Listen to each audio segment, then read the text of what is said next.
Ribuan anggota masyarakat mengikuti nobar nonton bareng di lapangan timur Monumen Perjuangan Rakyat Bali Renon Denpasar Kamis malam. Merasa puas atas kemenangan Indonesia melawan Tiongkok. Kemenangan tersebut menjadi pemicu semangat timnas bermain lebih bagus lagi agar bisa lolos ke Piala Dunia.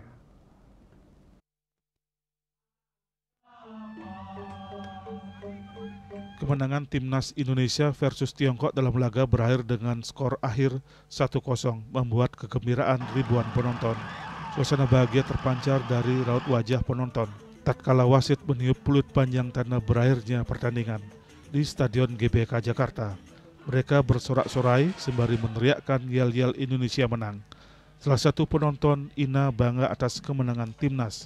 Ia berharap Indonesia bisa tampil lebih baik lagi dalam laga berikut. Salah satu penonton, Ina, bangga atas kemenangan timnas. Ia berharap Indonesia bisa tampil lebih baik lagi dalam laga berikutnya.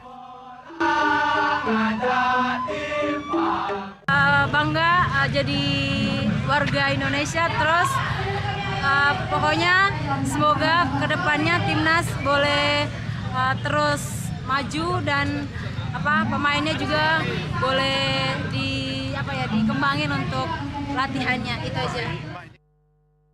Usai melawan Tiongkok, tim nasional selanjutnya akan melakoni laga tanding berikutnya melawan tim Jepang pada 10 Juni 2025 dalam kualifikasi Piala Dunia 2026 zona Asia. Supardiano, Bali TV.